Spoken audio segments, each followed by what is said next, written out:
you, I have known Mark all his life. I have plenty of material. We were talking about having a party, a family party for Mark. And Kurt and I were talking, we said, you know, Mark was a little young for a roast. We both really had plenty of material. Now, you know, I was there when Mark was born. And I'm not going to start back and go all that. I just picked out a few of the times that some things I learned from Mark. At our house, you know, you have a lot of questions asked at your house. And used to, the question asked most often at my house is, can we go to Mark? You know, when you have two boys that are just a few years younger, you know, they always look up to Mark and say, can we go to Mark? And there was no place better to go than Mark. And I still hear that. Except now they play the program and say, where's Mark? That's our Mark, and say, where's our Mark now all the time. So he reminds me a lot of Mark when he was little. But now, you know, as a mother, when Tricia talks about that bad Mark, as a mother, I used to worry. I used to give the boys, go off to Mark, don't do this, don't do that. And I don't know why I was worried. You know, I don't know why I was worried. Well, Mark teaches them stuff. You know, Mark can teach how to climb the highest tree, high silo, top of the barn, antenna, you know, any roof is not too high for Mark. And then another thing he's good at is sledding. If you ever have Mark and a sled in snow, I don't see any danger in that, do you? And then, but really, Mark has taught my boys a lot. And one thing he taught was to make jewelry. And so you see, when you're planning your Bible school, you know, if you need somebody help with crafts or something like that, Mark is real good at jewelry. He taught my boys how to make a snake necklace. Out of a live snake.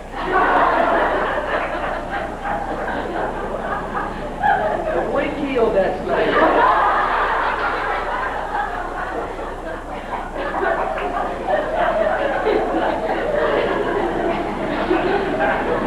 But you know, as time passed, and with Mark leaving, I want to just go keep teaching my boys now how to stay out of trouble and how to protect themselves from danger. If anybody here knows the joke about Zeb Zachary, you might appreciate the next comment a little bit better. Anybody know the joke about Zeb Zachary? Zeb Zachary? You get Mark to tell us sometime. That's one of his jokes. But anyway, I was doing a class of ninth graders when George and Ginger were in high school. And so these were high school kids. I was talking to ninth graders, George and Ginger in high school. So I introduced myself and said, you may know my niece and nephew, George and Ginger Scroggin. You know, there's a few nods and heads, you know. And I thought, well, I said, well, you might know Mark. He's in the 8th grade. Oh, Mark. Sort of like the tone that the teachers, the principal, doing well too, you know. There is, you know, something about Mark. The other day I was in the catch room and Mark was there, and I heard everybody just laughing and laughing and laughing. You know.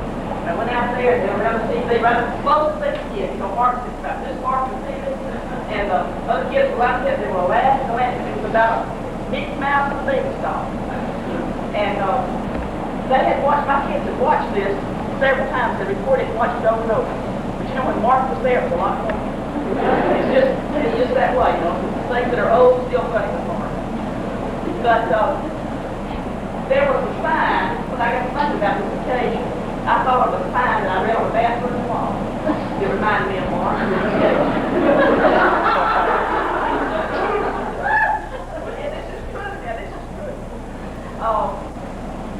And it was in the home of Jerry Land, Ruth Fox. She has a nice home, and she has a frame in there with this saying in it. And it happened to come from Abraham Lincoln.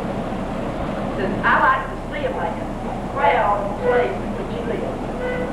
I like to see a man live so that his place will be proud of him. And Mark, I think you are proud of the place in which you live. And we here know that this place is proud of you.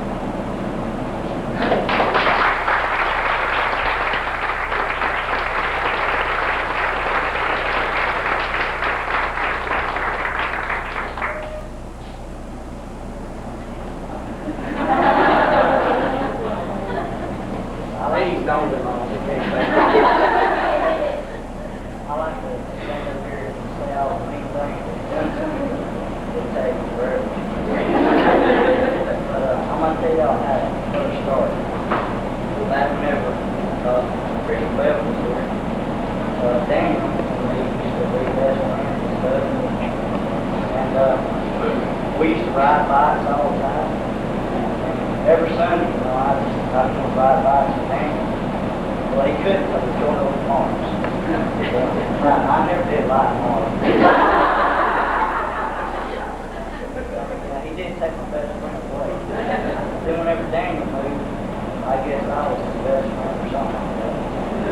So, I just like to wish him good. I really do.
Babysitters no more than parents do. Well,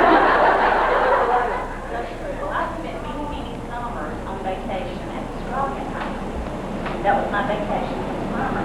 Needless to say, it was very adventurous. I never was bored. Even the time when you were modeling my baby.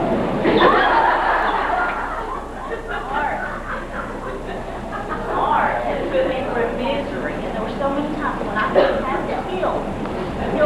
But now I'm going to, whoever you're real sergeant is, I'd like to speak to you before you get there. And tell him that the main punishment for Mark, and the only thing that ever worked, was to sit him down. You can beat the fire out of him. It would never do any good, but sit him down. And I used to beg, please let me up. I mean, I'll do anything you ask, just let me up. It sat him down so much, let's start doing the numbers. But I just don't want to go through all numbers. I never thought he would turn out to be what he has. But I love him and I will always be with him.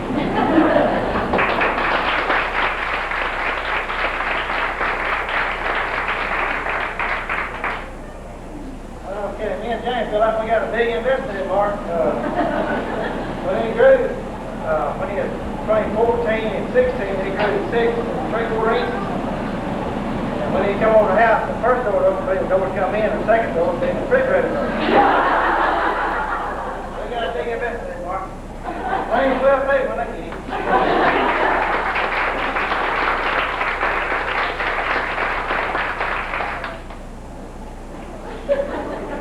Relatives are bad too. I don't have any particular incident to tell about because I couldn't pick one out of 20, 18 years of being his cousin. But when we were young, of course, all of us the Woods grandkids spent a lot of time at Papa and Grandma's house. And me and Mark and George and Rhonda and Junior would all play together. And Mark was the youngest. He was the littlest. He was the best. He was the tag along. He'd always be the one with, does Mark have to go there?